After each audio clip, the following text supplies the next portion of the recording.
तो दोस्तों आज हम लाए हैं आपके लिए the martial genius who remember everything chapter 12, जो कि अभी कुछ दिन पहले ही अपलोड किया गया है मानवा स्टोरीज में। तो कहानी शुरुआत होती है एक बहुत ही डार्क और डरावनी जेल से, जहां चारों तरफ घूम रहे हैं चूहे। इसी जेल के सलाखों के पीछे एक बंदा पूरी तरह से बौखलाया हुआ है। वह पागलों की तरह चिल्लाते हुए कहता है उस कमीने ने पक्का हेवन डिवॉरिंग आर्ट सीखी है, उसने डेफिनेटली इसी सीक्रेट पावर का यूज किया है। तभी सलाखों के बाहर उसके दादा आ जाते हैं, जिनका लुक बेहद खूंखार और खतरनाक है। वो आकर जेल के बाहर खड़े जाते हैं, जो इस लड़के के दादाजी हैं। ओके, जैसे कि आपको पता था, दादाजी अपने पोते की बकवास से पूरी तरह से तंग आ चुके हैं। वो आगे बढ़ते हैं और फुल एंगर मोड में कहते हैं, तू अभी तक होश में नहीं आया है क्या? तुझे अंदाजा भी है कि तेरी इस बेवकूफी की वजह से हमने क्या खोया है? मैं तो आयरन स्वॉर्ड स्टेट की कमान तेरे जैसे बुड्ढू के हाथों में सौंपने की सोच रहा था। और यह सुनकर उसका नाती रोते हुए मिन्नतें करने लगता है, दादाजी प्लीज मेरी बात तो सुनो। लेकिन दादाजी पर उसकी किसी बात का असर नहीं होता। वो ठंडे दिमाग से एक खतरनाक वार्निंग देते हैं, मूर्ख लड़के, जब तक तू अपनी गलतियों पर पछतावा नहीं करता और खुद को सुधार नहीं लेता, तब तक पानी की एक बूंद भी पीने के बारे में मत सोचना। और इतना कहकर दादाजी वहां जाने लगते हैं और पीछे से वो लड़का यानी कि उनका नाती जेल की सलाखों को पकड़कर पागलों की तरह चीखता रह जाता है। तभी सीन शिफ्ट होता है जेल के बाहर एक बेहद खूबसूरत और शांत जापानी स्टाइल के ट्रेडिशनल महल की तरफ, जहां पंछी चहचहा रहे हैं। इस शांत माहौल के बीच एक गहरी आवाज आती है, तो क्या आखिरकार ये नाटक खत्म हो गया? और अब कहानी सीधा एक रूम के अंदर ले जाती है, जहां हमारा मेन कैरेक्टर जिन सोवन बेड पर बैठा हुआ है और उसके सामने एक व्हाइट हेयर जो कि चीफ स्ट्रेटजिस्ट है, वो डेस्क पर बैठे हैं। जिन सोन थोड़ा चौंक कर और कंफ्यूज लग रहा है। तभी चीफ स्ट्रेटजिस्ट जिन सोन से पूछता है कि आखिर तुम्हारी इस प्ले यानी पूरे ड्रामे का आखिरी क्या मतलब है? तभी जिन सोन थोड़ा ओवर एक्टिंग करने की कोशिश करता है और सीटी बजाता है और प्रिटेंड करता है कि जैसे उसे कुछ पता ही नहीं। पर सामने वाला बंदा इतना आसान टारगेट नहीं है भाई। तभी तुरंत जिन सोन रियलाइज कर लेता है कि इस बुड्ढे को ऐसी हाफ हार्टेड एक्टिंग से बेवकूफ नहीं बनाया जा सकता। ये कोई आम इंसान नहीं है, बल्कि यह है मुरीम अलायंस का चीफ स्ट्रेटजिस्ट जुगे सोमयोंग। इसे जीनियस का भी जीनियस माना जाता है। तभी जिन सोन सोचता है कि अब इसके सामने टाइम वेस्ट करने का कोई फायदा नहीं है, क्योंकि ये बंदा नेक्स्ट लेवल स्मार्ट है। उसके दिमाग में चल रहा होता है कि अगर मार्शल आर्ट वर्ड के पास योंगसोहा है, तो स्कॉलरी वर्ड यानी दिमाग के मामले में जुगे सोंगयोंग का कोई तोड़ नहीं है, मतलब इस चीफ स्ट्रेटजिस्ट का। जिन सोन को याद आता है कि उसके रिग्रेशन यानी कि टाइम ट्रेवल से पहले, ग्रेट वॉर होने से पहले ही चीफ स्ट्रेटजिस्ट की डेथ हो गई थी। लोग कहते थे कि अगर ये बंदा जिंदा होता तो अलायंस को इतना बड़ा नुकसान नहीं झेलना पड़ता। फिर जिन सोन उससे डायरेक्टली पूछता है, यानी कि चीफ स्ट्रेटजिस्ट से, क्या आपको शुरू से पता था? तभी चीफ स्ट्रेटजिस्ट बड़े आराम जवाब देता है, हाँ बिल्कुल, मुझे सब पता था। अब भाई चीफ स्ट्रेटजिस्ट पूरे मास्टर प्लान का पर्दाफाश करते हुए कहता है जिन सोन से, तुमने जानबूझकर आयरन स्वॉर्ड सेक्ट के लीडर को प्रोवोक किया था ताकि वो सामने आए। और अब भाई चीफ स्ट्रेटजिस्ट जिन सोन के पूरे मास्टर प्लान का पर्दाफाश करते हुए कहता है कि जिन सोन ने जानबूझकर आयरन स्वॉर्ड सेक्ट के लीडर को प्रोवोक किया था ताकि वो सामने आए, और उसने चालाकी से उस लीडर का यूज किया ताकि उसे उसके साथ फाइट ना करनी पड़े। इस पूरे गेम में और खुद पर लगे ब्लेम को क्लियर करने के चक्कर में जिन सोन ने बाकी सबका ट्रस्ट भी जीत लिया। लेकिन इसके बाद वो जो सबसे बड़ा बम फोड़ता है, उसे सुनकर जिन सोन के होश उड़ जाते हैं। चीफ स्ट्रेटजिस्ट कहते हैं कि उस टाइम पर जिन सोन ने इतनी ब्यूटीफुल तरीके से खून की उल्टियां की थी ना, कि वो कोई इंटरनल एनर्जी नहीं थी, बल्कि उसने एक्टिंग को रियल दिखाने के लिए खुद अपने मुंह के अंदर के फ्लैश को काट लिया था ताकि मुंह से खून निकल सके। यहाँ नहीं भाई, हमारा हीरो जिन सोन ने सबको इतने बड़े लेवल पर मैनिपुलेट किया, पर चीफ स्ट्रेटजिस्ट ने उसके इस पूरे हाई लेवल मास्टरमाइंड गेम को एक झटके में पकड़ लिया। तभी चीफ स्ट्रेटजिस्ट टेबल पर ब्रश रखते हुए बहुत ही सीरियस टोन में कहता है, अब मुझे बताओ। वो सीधे हमारे मेन कैरेक्टर जिन सोन की तरफ देखता है, उसकी आंखों में एक अजीब सा सस्पेंस है। वो पूछता है, तुमने यह सब कब से प्लान कर रखा था? यहाँ भाई हमारा जिन सोन पूरी तरह शॉक्ड रह जाता है। उसके चेहरे पर साफ डर दिख रहा होता है कि उसकी कोई बड़ी प्लानिंग पकड़ी गई,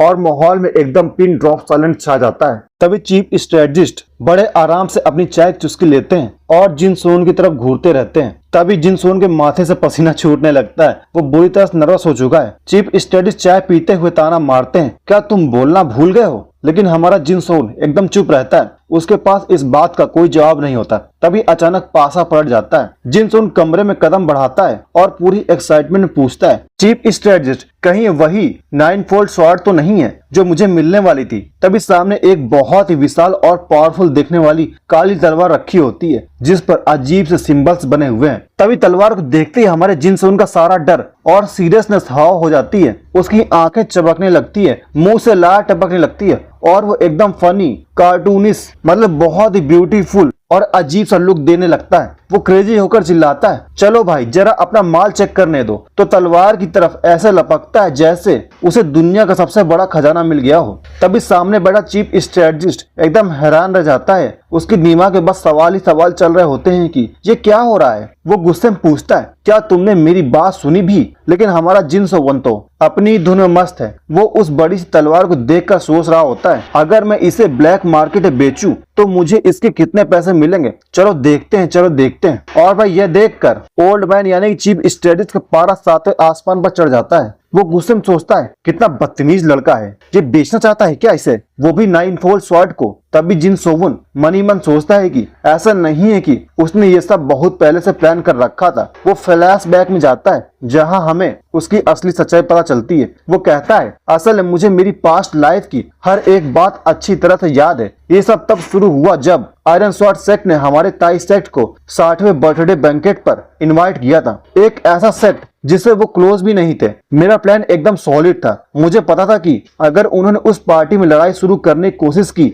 तो मैं उनके इस ओवर कॉन्फिडेंस और घमंड को पूरी तरह से कुचल दूंगा। तभी सीन वापस प्रेजेंट में आता है जहां चीफ स्ट्रेटजिस्ट हैरान होकर जिन सोन्स पूछता है, तो तुम्हारा मतलब है कि तुम्हें पहले से पता था कि तुम्हारा मुकाबला सियोंग मोहान से होगा? क्या तुमने ये भी अंदाजा लगा लिया था कि वो मैच के दौरान फॉरबिडन आर्ट का जिक्र करेगा? तभी चीफ स्ट्रेटजिस्ट किताब के पन्ने पलटते हुए कहते हैं, ये समझना सच में मुश्किल है। तुमने उसे वैसा सोचने पर मजबूर कैसे किया? इस पर हमारा जिन सोन बिल्कुल स्वैग में जवाब देता है, इससे ज्यादा सवालों के जवाब देना मेरे लिए टाइम वेस्ट होगा। ओल्ड मैन चिढ़कर पूछता है, क्या टाइम वेस्ट? तुम्हारा क्या मतलब है? तभी जिन सोन कहता है, चीफ स्ट्रेटजिस्ट, आपने मुझे 9 फोल्ड स्वॉर्ड दिलाने में मदद की, इसलिए मैंने आपके एक सवाल का जवाब देकर हिसाब बराबर कर दिया। तभी चीफ स्ट्रेटजिस्ट अपना ईगो दिखाते हुए एटीट्यूड में कहते हैं, हाँ, इस दुनिया में ऐसे लोग भी हैं जो मुझसे सिर्फ एक बार बात करने के लिए 10,000 गोल्ड कॉइन्स लेकर दिन रात इंतजार करते हैं। लेकिन हमारा जिन सोन तो नेक्स्ट लेवल का साथी है। वो तुरंत पलटवार करते हुए कहता है, क्या वो ऐसा इसलिए नहीं करते क्योंकि वो आपसे मिलकर उससे भी ज्यादा का फायदा कमाना चाहते हैं? तो क्या आप ये कहना चाहते हैं कि मुझे आपसे कोई फायदा नहीं होने वाला?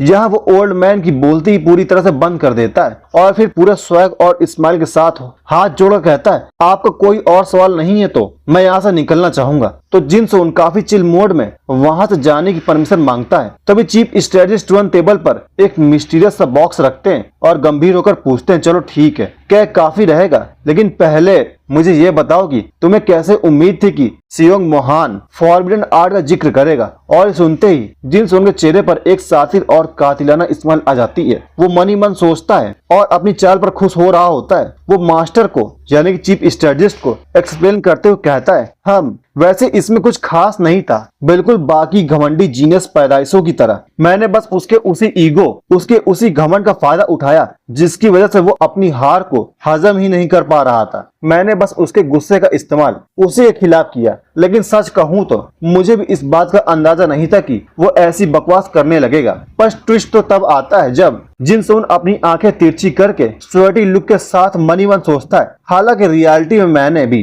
कुछ ऐसा ही मिलता जुलता यूज किया था। पर अच्छी बात यह रही कि जेड ड्रैगन ब्रेसलेट ने उस एब्जॉर्ब की गई एनर्जी को पूरी तरह से फिल्टर कर दिया था। इसी वजह से जब जूके सोंगयोंग ने मेरी पावर्स को चेक किया तो वो भी इस सच्चाई को नोटिस नहीं कर पाए। बातचीत खत्म होने के बाद चीफ स्ट्रेटजिस्ट उस मिस्टीरियस बॉक्स को खोलते हैं और कहते हैं, तो फिर अगर तुम बुरा ना मानो तो क्या मैं पहले माल चेक कर सकता हूँ? और बॉक्स खुलते ही हमारा जिन सोन पूरी तरह से हैरान हो जाता है। उसके हाथ में जो बॉक्स है उसमें 3 चमकदार गोलियां रखी हैं। वो शौक होकर कहता है, अरे भाई, क्या ये सच में आयरन स्वॉर्ड सेट की बेहद कीमती आयरन हार्ट्स पिल हैं? क्या सच में उनके लीडर ने ये तुम्हें गिफ्ट दे दी? तभी बैकग्राउंड में चीफ स्ट्रेटजिस्ट अपनी दाढ़ी पर हाथ रखकर चुपचाप सब देख रहे होते हैं, जबकि जिन सोन बड़ी खुशी झूमते हुए कहता है, हा, थैंक यू सो मच। मैंने तो सोचा भी नहीं था कि आप मुझे ये तीनों प्रीसियस पिल्स दे देंगे। तभी अगले ही पल चीफ स्ट्रेटेजिस्ट गुस्से में टहलते हुए जिन सोन से सवाल करते हैं, तो तुम्हारा कहना है कि तुम उस मैच में अपनी जीत को लेकर पूरी तरह से श्योर थे।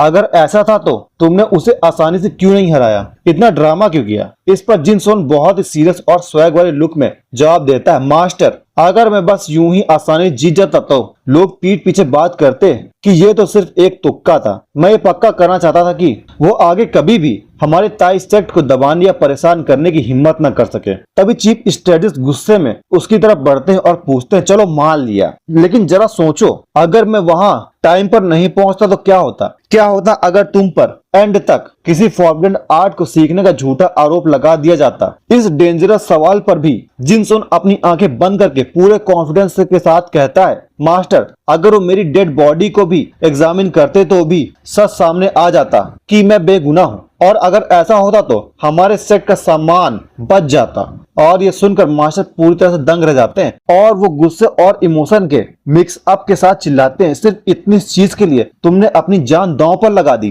तभी इस इंटेंस सीन में हमारा जिन सोन अपनी मुट्ठी जोर से भींचे हुए खड़ा है। तभी टेबल पर एक डॉक्यूमेंट रखा है जिस पर जुहगे सोमयोम का नाम लिखा हुआ है। ये देखकर वो पुराना शख्स थोड़ी हैरानी और गुस्से से कहता है, क्या तुमने अभी सिर्फ कहा जुगे फैमिली? उस नाम की अपनी एक परंपरा और इज्जत है। लेकिन हमारा जिन सोन बिना डरे पूरे एटीट्यूड और कॉन्फिडेंस के साथ उसकी तरफ बढ़ता है और डायरेक्ट चीफ स्ट्रेटेजिस्ट के मुंह पर बोलता है, तो क्या आपको लगता है कि हमारे सेक्ट के पास ऐसी चीजों की कोई कमी है? और भाई जिन सोन का ये फियरलेस रूप देखकर वहां का मौसम भी बदल जाता है। चीफ स्ट्रेटेजिस्ट पहले तो एकदम शॉक हो जाता है, पर अगले ही पल वो जोर जोर से हंसने लगता है। वो पागलों की तरह हंसते हुए कहता है, मजेदार, बहुत ही मजेदार। मुझे पता था कि तुम्हारा साथ देना काफी ज्यादा इंटरेस्टिंग होगा। उसकी ऐसी अजीब हंसी देखकर हमारा जिन सोन एकदम ब्लैक हो जाता है, यानी कि ब्लैंक हो जाता है, और ये मन ही मन सोचता है, क्या अजीब साइको आदमी से पाला पड़ा है। तभी वो चीफ स्ट्रेटेजिस्ट हंसते हंसते जिन सोन की तरफ एक टोकन फेंकता है और कहता है, क्योंकि तुमने मुझे इतना इंटरटेन किया है इसलिए मैं तुम्हें एक और गिफ्ट दे रहा हूँ। समझो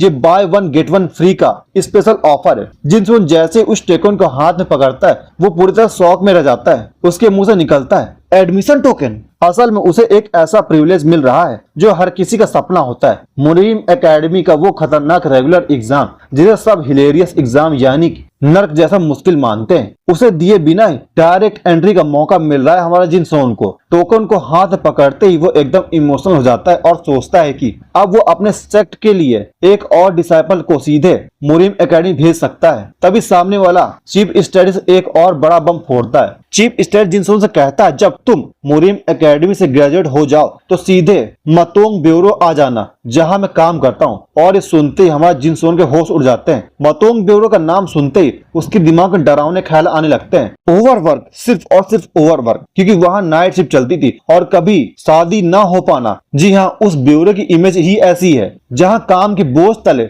लोग दब जाते हैं। वो पसीना पसीना होकर हकलाते हुए कहता है, मतलब पूछता है, एक्सक्यूज मी, क्या कहा आपने? लेकिन चीफ स्ट्रेटेजिस्ट तो अपनी धुन में है। वो खिड़की की तरफ बढ़ते हुए कहते हैं, अरे वो तो ऐसी जगह है जहाँ जीनियस के भी जीनियस काम करते हैं, तुम्हें वहाँ बहुत मजा आएगा। अब मजे की बात देखो। बेचारा जिन सोच में पड़ जाता है कि भाई जब दरवाजा ठीक बगल में है तो ये बूढ़ा खिड़की से बाहर क्यों कूद रहे हैं। तभी स्वैग दिखाने का एक अलग ही लेवल है। लास्ट में वो बूढ़े मास्टर यानी चीफ स्ट्रेटेजिस्ट खिड़की से बाहर कूदते हुए कहते हैं और हंसने लगते हैं, हा हा हा, मतोंग ब्यूरो में अब भयंकर चहल पहल होने वाली है। और पीछे हमारा जिन सोन अपनी किस्मत को कोसते हुए वहीं खिड़की पर खड़ा रह जाता है। तभी अगले ही पल कहानी शिफ्ट होती है आयरन स्वॉर्ड सेक्ट पर। बाहर गेट पर एक गार्ड खड़ा है। माहौल एकदम शांत है, लेकिन तभी सुंदर पर्पल फूलों के पेड़ों के बीच एक बेहद खूबसूरत लड़की यानी कि लेडी सियोंग की एंट्री होती है। वो चुपचाप खड़ी होकर दूर जा रहे कुछ लोगों को देख रही है। उसके चेहरे पर एक अजीब सी उदासी और टेंशन साफ दिख रही है। तभी सीन में एक और गुस्सैल बूढ़ा कल्टिवेटर आता है जो कि उसके दादा हैं। मतलब वो सोच रही होती, ठीक है,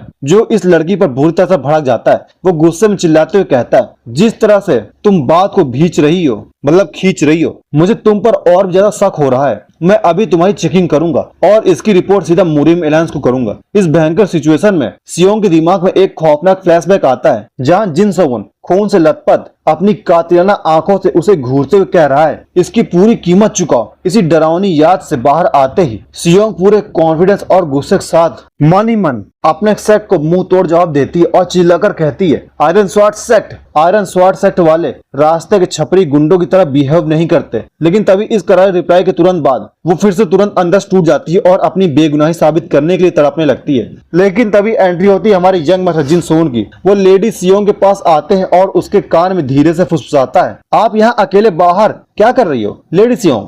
और ये सुनते ही लेडी सियोंग पूरी तरह चौंक जाती है और ब्लश करने लगती है। वो अचानक हुए इस सरप्राइज से घबराते हुए हकलाने लगती है। यह यंग मास्टर जिन सोन वो अपनी उंगलियों को नर्वस होकर मरोड़ते हुए कहती है, आप बहुत ज्यादा लापरवाह थे। वो जिन सोन को इस तरह खुद को खतरे में डालने से काफी परेशान दिख रही है। जिन हैरान होकर पूछता है, लापरवाह? तुम्हारे कहने क्या मतलब है? लेकिन तभी सियोंग मोरन अपने फ्लैशबैक में जाती है। वो अपनी आंखें बंद करके उस मोमेंट को याद करती है और कहती है, उस स्पैरिंग मैच के दौरान आप उस हद तक क्यों गए? क्या आपने सिर्फ ऐसी छोटी सी चीज के लिए अपनी जान दांव पर लगा दी? और ये सुनकर जिन का चेहरा थोड़ा सीरियस और इंटेंस हो जाता है। वो सीधे उसकी आंखों में देखते हुए एक तीखा सवाल करता है, लेडी सियोंग क्या आप ये कहना चाहती हैं कि हमारे सेक्ट को उस घटिया बेइज्जती को चुपचाप स्वीकार कर लेना चाहिए था? जिनका यह सवाल पूरे माहौल को एकदम गंभीर बना देता है और सीन यहीं पर रुक जाता है। इसी साथ ये स्टोरी यहाँ पे खत्म होती है। अगर इस एपिसोड में अच्छे व्यूज और लाइक और कमेंट आएंगे तो मैं इस एपिसोड को आगे जारी रखूंगा, इसलिए जल्दी से लाइक और सब्सक्राइब कर दीजिए। मिलते हैं अगले वीडियो में चैप्टर 13 में। ओके, तब तक के लिए बाय बाय। हाय गाइस, मैं आपका दोस्त सुमित और आप देख रहे हैं the martial genius who remember everything chapter 13। तो इस चैप्टर की शुरुआत में माहौल काफी सीरियस और टेंस हो चुका है, जहां हमारा प्रोटैगनिस्ट जिन सोवन लेडी सियोंग की तरफ देखता है और उसकी आंखों में गुस्सा साफ दिखाई दे रहा है। वो लेडी सियोंग से एक सीधा और तीखा सवाल पूछता है, लेडी सियोंग क्या आप ये कहना चाहती हैं कि ताई सेट को उस घटिया अपमान को चुपचाप बर्दाश्त कर लेना चाहिए था? क्या आप सच में मुझसे यही कहलवाना चाहती हैं? जिन सोवन की ये कड़वी बातें सुनकर लेडी सियोंग पूरी तरह शॉक हो जाती है। उसके चेहरे पर डर और घबराहट साफ देखी जा सकती है। वो एकदम असहाय हो जाती है और हकलाते हुए कहती है, नहीं, मेरा ये मतलब नहीं है। मैं तो बस वो बस अपनी बात पूरी नहीं कर पाती और शर्म के मारे अपनी नजरें नीचे झुका लेती है। और वहाँ का पूरा माहौल एकदम शांत और इमोशनल हो जाता है और बैकग्राउंड में खूबसूरत पर्पल फूलों के पेड़ों से पत्तियां गिर रही होती हैं। अपनी गलती का एहसास होने पर लेडी सियोंग अपनी नजर झुकाए हुए बहुत ही भारी मन से जिन सोवन से माफी मांगती हैं और कहती हैं, आई एम सॉरी। वो अंदर ही अंदर सोच रही होती है कि कोई भी नॉर्मल इंसान इस तरह की बातों को कभी एक्सेप्ट नहीं करेगा। अगर वो खुद यंग मास्टर जिन की जगह होती तो उन लोगों को कभी माफ नहीं कर पाती। लेकिन तभी जिन सोवन पासा पलट देता है और एक बहुत ही मेच्योर और बड़ा फैसला लेता है। वो लेडी सियोंग की सिचुएशन को समझता है और शांति से कहता है, खैर मैं तुम्हारी सिचुएशन समझ सकता हूँ, इसलिए प्लीज अपना सिर ऊपर करो। भले ही ये माफी उस इंसान की तरफ से नहीं है जिसने ये सब रायता फैलाया है, फिर भी मैं तुम्हारी इस माफी को एक्सेप्ट करता हूँ। पर जाते जाते जिन अपने मन में सोचता है कि वैसे भी उस सेक्ट लीडर से माफी की उम्मीद रखना भी कुछ ज्यादा ही बड़ा लालच होगा। जिनको अच्छे से पता है कि असली गुनाहगार कभी अपनी गलती नहीं मानेगा। और भाई बात यही खत्म नहीं होती, क्योंकि लेडी सियोंग अभी भी काफी नर्वस और गिल्टी फील कर रही है। वो हिचकिचाते हुए कहती है, मैं पक्का ये बात अपने दादाजी तक पहुंचाऊंगी। तभी हमारा प्रोटैगनिस्ट एक चिल और कूल वाइब के साथ बात को संभालता है। वो एकदम स्माइल के साथ कहता है, अरे अब हमें इस नफरत और बड़े लक के सिलसिले को आगे बढ़ाने की कोई जरूरत नहीं है। I am right. उसकी ये बात सुनकर लड़की की आंखें फटी रह जाती हैं। वो पूरी तरह से हैरान है कि ये बंदा इतना लीनियंट कैसे हो सकता है। तभी बैकग्राउंड में कुछ लोग आपस में कानाफूसी करने लगते हैं, पर हमारा प्रोटैगनिस्ट उन्हें इग्नोर करके आगे कहता है, देखो अगर तुम्हें वाकई इस पूरे इंसिडेंट का अफसोस है तो प्लीज एक जिम्मेदारी उठाओ, जाओ और इस आयरन स्वॉर्ड सेक्ट को पूरी तरह से बदल डालो ताकि ये वैसा बिल्कुल ना रहे जैसा आज है। जिन लेडी सियोंग को समझाते हुए बहुत ही डीप बात बोलता है। जिन सुंदर बैगनी फूलों के पेड़ के पास खड़े होकर वो कहता है, माना कि ताई सेक्ट और आयरन स्वॉर्ड सेक्ट में बहुत सारे डिफरेंसेस हैं और कई फर्क हैं, लेकिन एंड ऑफ द डे क्या हम सब एक ही पेड़ की जड़ नहीं है जिसे हम मुरीम एलायंस कहते हैं? और इस सुनकर लेडी सियोंग के दिल को एक गहरा झटका लगता है। वो सोचने लगती है कि उसके बड़े भाई और उसके दादाजी सिर्फ इसलिए कि वो अपनी ईगो के चलते एक छोटा सा सॉरी नहीं बोल पाए, उन्होंने इस पूरे सिचुएशन का कबाड़ा कर दिया और बात यहाँ तक पहुँच गई। ये सब सोचकर लेडी सियोंग इमोशनल हो जाती है और रोने लगती है। उसे ऐसे बच्चों की तरह रोते देख हमारा प्रोटैगनिस्ट सकपका जाता है, उसके हाथ पैर फूल जाते हैं। वो घबरा कर फनी वे में चिल्लाता है, अरे लेडी सियोंग प्लीज रोना बंद करो। एक वॉरियर की आंखों में ये आंसू बिल्कुल सूट नहीं करते यार। इसके बाद लेडी सियोंग मोरान काफी इमोशनल होकर कहती है, चाहे जो भी हो मैं भी आयरन स्वॉर्ड सेट की एक मेंबर हूँ, सो प्लीज इसे मेरी सच्ची फीलिंग समझकर एक्सेप्ट कर लो। जैसे वो एक मिस्टीरियस बॉक्स आगे बढ़ाती है, हमारा प्रोटैगनिस्ट जिन सोवुन पूरी तरह से ब्लैंक हो जाता है। उसके दिमाग में आता है, भाई ये क्या चल रहा है, क्या आज मेरा बर्थडे है जो मुझे गिफ्ट मिल रहा है। मोरान आगे कहती है, बेशक मैं ये नहीं सोच रही कि सिर्फ एक चीज से आयरन स्वॉर्ड सेट की पुरानी सारी गलतियां माफ हो जाएंगी, लेकिन यंग मास्टर जैसा कि आपने कहा था, मैं दिल से कहती हूँ, मतलब दिल से चाहती हूँ कि ताई सेट और आयरन स्वॉर्ड सेट के बीच फ्यूचर में एक अच्छा रिलेशनशिप बने, एक अच्छा रिलेशन बना रहे। बस इसी उम्मीद के साथ मैं ये आपको दे रही हूँ। जैसे जिन सोन उस बॉक्स को खोलता है, भाई साहब उसकी आंखें फटी फटी रह जाती हैं। बॉक्स के अंदर चमकती हुई एक पर्पल कलर की पिल होती है। जिन सोन शौक में सोचता है, शिट ये तो स्टील प्रोटेक्शन पिल है। ये वो रेयर आइटम है जो सिर्फ आयरन स्वॉर्ड सेट के डायरेक्ट ब्लड लाइन वाले वारिसों को मिलता है। ये इतनी कीमती स्पिरिचुअल इलेक्सर है कि इसके सामने आयरन हार्ड पिल भी कुछ नहीं है। खुद मोरान के लिए भी दोबारा ऐसी पिल हासिल करना नेक्स्ट टू इम्पॉसिबल होगा। तभी मोरान चेहरे पर एक प्यारी सी स्माइल लाती है और कहती है, तो मुझे उम्मीद है कि अगली बार जब हम मिलेंगे तो हमारे चेहरों पर ऐसी ही स्माइल होगी। तभी जिन सोन भी हाथ जोड़कर स्माइल करता है और कहता है, हाँ मैं भी यही उम्मीद करता हूँ। तभी इसके बाद कहानी कुछ दिन आगे बढ़ती है और हमारा सीन सीधे शिफ्ट होता है ताई सेट पर, जहाँ सोवुन वापस लौट आया है, मतलब अपना प्रोटैगनिस्ट। जैसे ही वो एंट्री मारता है, वहाँ के बाकी बच्चे और बाकी लोग खुशी से पागल हो जाते हैं। सब चिल्लाते हैं, जिन सोवुन सीनियर ब्रदर। सब उसे गले लगाने के लिए उसकी तरफ दौड़ पड़ते हैं और भाई यहाँ जिन सोवुन का तो एक ग्रैंड वेलकम होता है। तभी छोटे बच्चे सीनियर ब्रदर जिन के ऊपर कूद पड़ते हैं। बच्चे चिल्ला रहे होते हैं, सीनियर ब्रदर जिन क्या आपके बारे में उड़ रही अफवाहें सच हैं? जिन बच्चों के बीच फंसा हुआ हंसते हुए कहता है, अरे यार तुम लोग भी, अरे यार तुम लोग तो अपने सीनियर ब्रदर की जान ही ले लोगे। तभी पीछे से एक और बच्चा चिल्लाता है, सीनियर ब्रदर मुझे भी आपकी वो 9 वोल्ट स्वॉर्ड टेक्निक देखनी है। तभी अचानक वहाँ यूनहो आ धमकता है। जिन उसे देखकर थोड़ा हैरान होता है और कहता है, अरे यूनहो। जिन मजाक के मूड में पूछता है, क्या बात है भाई, इतने बड़े हो गए हो, अब तुम्हें भी मेरी पीठ पर बैठना है क्या? लेकिन यूनहो काफी सीरियस मूड में था। वो इमोशनल होकर कहता है, सच बताऊं तो मुझे ताई सेट ज्वाइन करने का बहुत अफसोस था। जब भी लोग मुझसे पूछते थे कि मैंने ताई सेट को क्यों चुना और ताना मारते थे कि इस कमजोर लेसर हेवन स्वॉर्ड टेक्निक में से मैं कभी टॉप लेवल पर नहीं पहुंचूंगा, तो मेरे पास उनकी बोलती बंद करने के लिए कोई जवाब नहीं होता था। जुनहो अपनी बात जारी रखते हुए कहता है, लेकिन अब ऐसा नहीं है सीनियर ब्रदर, आपकी वजह से आज मुझे प्राउड फील हो रहा है कि मैं ताई सेट का एक डिसाइपल हूँ। अब मैं भी इस लेसर हेवन स्वॉर्ड टेक्निक की इतनी हाई ट्रेनिंग करूंगा कि ताई सेट का सबसे बेहतरीन डिसाइपल बन सकूं, बिल्कुल आपकी तरह सीनियर ब्रदर जिन। यूनहो की ये बात सुनकर जिन के चेहरे पर एक बड़ी स्माइल आ जाती है। वो यूनहो का हाथ थामता है और पूरे कॉन्फिडेंस के साथ कहता है, भाई मुझे तुम्हारा इंतजार रहेगा, मुझे देखना है कि तुम कितना आगे जाओगे। तभी वहाँ ताई सेट के लीडर और होंग सरयोंग के पिता होंग मुंगी की एंट्री होती है। वो बहुत खुश नजर आ रहे हैं और कहते हैं, जब मैंने आयरन स्वॉर्ड सेट वाली खबर सुनी तो कसम से खुशी के मारे रात भर मुझे नींद नहीं आई। वहाँ सेक्ट लीडर और बाकी हॉल्स के लीडर भी आ जाते हैं। सेक्ट लीडर सबको एप्रिसिएट करते हुए कहते हैं, तुम सब ने बहुत कमाल का काम किया है। इसके बाद वो थोड़ा सीरियस होकर पास्ट की बात बताते हैं कि कैसे पिछले 150 सालों से जब से आयरन स्वॉर्ड सेट आया है, वो लगातार ताई सेट को डोमिनेट और ह्यूमिलिएट करता आ रहा था। ताई सेट वीक था, उनके पास पावर नहीं थी और उनके बड़े बड़े लोग भी बिल्कुल हेल्पलेस थे। वो इस बात से काफी गिल्ट में थे कि उनकी इनकॉम्पिटेंस की वजह से उन्हें सब कुछ सहना पड़ा था। लेकिन अब सीन पूरी तरह से बदल चुका है, क्योंकि जिन सोवुन ने एक अकेले इस पूरी सिचुएशन को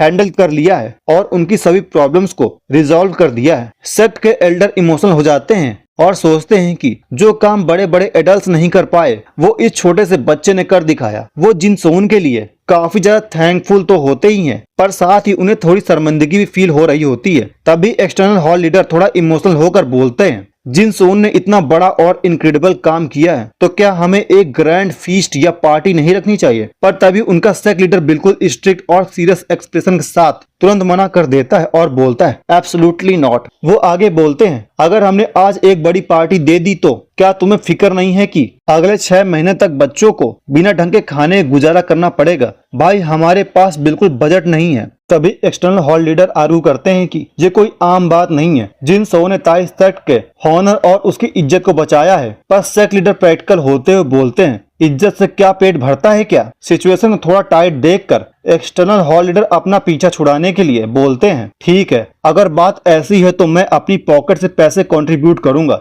और वो अपना एक बड़ा सा मनी बैग निकाल कर सामने रख देते हैं। ये देखकर बाकी के एल्डर्स भी पीछे नहीं हटते। वो सोचते हैं कि जब सेक्ट लीडर ऐसा कर सकते हैं तो बाकी बड़े लोग आगे बढ़कर क्यों नहीं कर सकते, तो वो भी कंट्रीब्यूट करेंगे। वो सब मिलकर एक एक करके अपने मनी बैग्स निकालने लगते हैं। ये सब देखकर वहां खड़ी एक फीमेल मेंबर सबका थैंक्स करती है कि उन्हें इतना सारा सपोर्ट मिल रहा है। वहाँ बाकी लोग मजाक में सोचते हैं कि हाँ मैंने तो बस शो ऑफ या फ्लेक्स करने के लिए पैसे निकाले थे, पर सबने सच में कंट्रीब्यूट कर दिया। तभी ट्विस्ट ये आता है कि बच्चे इस बात से थोड़े शौक और एक्साइटेड हैं। एक बच्चा अपने फादर से पूछता है, फादर क्या हम सच में कोई फीस्ट या पार्टी करने वाले हैं? लेकिन सामने से जो रिएक्शन आता है वो एकदम शॉकिंग था। बंदा गुस्से में चिल्लाता है, दावत? तुम लोग क्या बकवास कर रहे हो? जो अपना अजीब सा चेहरा बनाकर कहता है, यार आजकल मुझे थोड़ा कम सुनाई देने लगा है तो तुम्हारी बात मुझे ठीक से समझ नहीं आ रही है। तभी पीछे से कोई खुशी से नाचते हुए कहता है, अरे अगर इतना सब मिल गया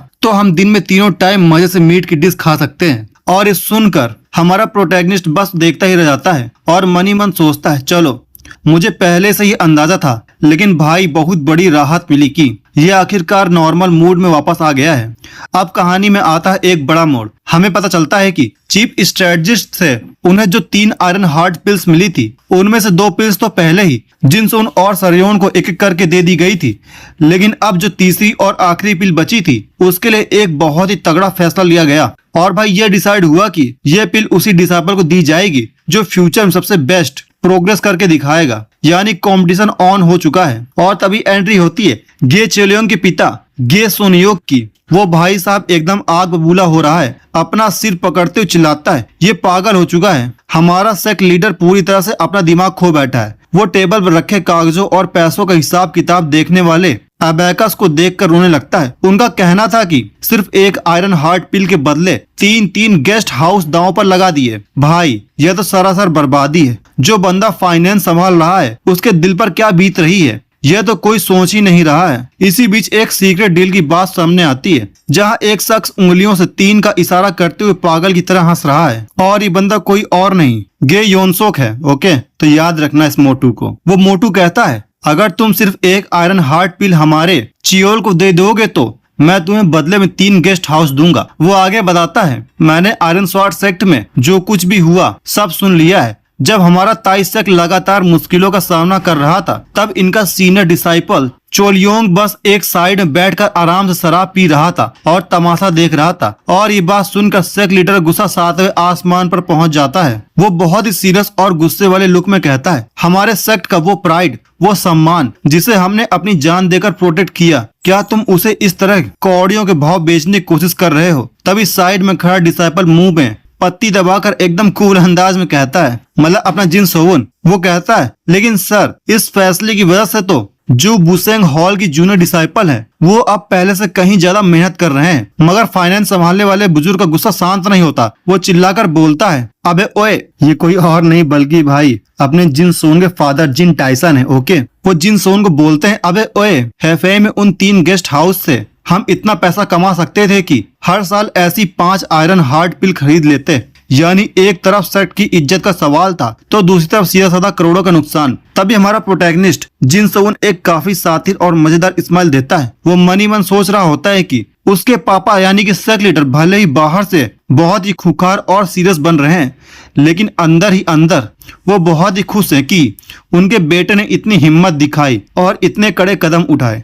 तभी अगले ही पल वो अपने कपड़े ठीक करते हुए कमरे से बाहर निकलने लगता है और कूल अंदाज में कहता है, चलो मैं बाहर जा रहा हूँ। उसके पापा जो अपनी टेबल पर बैठकर कुछ काम कर रहे होते हैं चौंक कर पूछते हैं, अबे अब कहाँ जा रहा है तू? तभी हमारा जिनसोवन तुरंत पलटकर ताना मारते हुए कहता है, पापा मैं आपकी 24 घंटे पैसों की किचकिच सुन सुनकर पक चुका हूँ, इसलिए अब मैं खुद पैसे कमाने जा रहा हूँ। और सुनते ही उसके पापा का पारा 7वें आसमान पर पहुंच जाता है।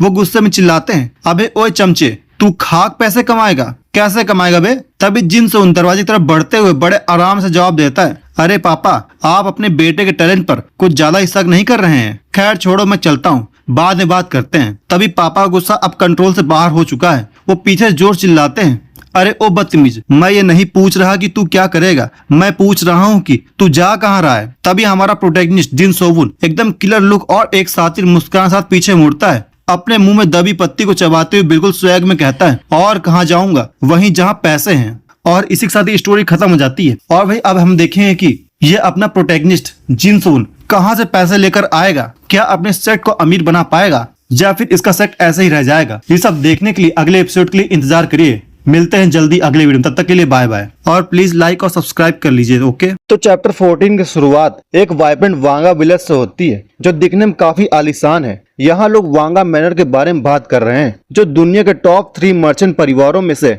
एक माना जाता है। हर कोई वांगा मैनर की शान और शौकत की चर्चा कर रहा है, लेकिन सबसे ज्यादा चर्चा हो रही यहाँ के लॉर्ड की बेटी की खूबसूरती के बारे में। लोग हैरान है कि इतनी अफवाहों के बावजूद किसी ने भी उसे आज तक अपनी आंखों से क्यों नहीं देखा। तभी वांगा मैनर के लॉर्ड वांग ग्योम सान घर लौटते हैं। वो पूरी शान से अंदर आते हैं और अपनी बेटी सोसो का आवाज लगाते हैं, लेकिन अंदर का माहौल बिल्कुल अलग है। जैसे ही वांग म्योंग सान अपनी बेटी के पास पहुंचते हैं, उन्हें पता चलता है कि सोसो काफी बीमार है। उसके आसपास हर तरफ बर्फ जमी हुई है और वह लगातार खांस रही है। अपनी बेटी की ऐसी हालत देखकर पिता का दिल पसीज जाता है और जब वह उन्हें देखती है तो वह धीमे से आवाज में कहती है, फादर आप वापस आ गए। ऐसा लग रहा है कि सोसो किसी गंभीर बीमारी या अजीब सी पावर की चपेट में है जिसने कमरे का तापमान पूरी तरह से बदल दिया है। वैसे आप लोगों को क्या लगता है ये कौन सी बीमारी होगी? वैसे सोसो एक बेहद गंभीर बीमारी से जूझ रही है जिसके कारण उसके शरीर का तापमान हमेशा बहुत बड़ा रहता है। उसकी हालत इतनी नाजुक है कि उसे पूरे कमरे को ठंडी चीजों यानी कि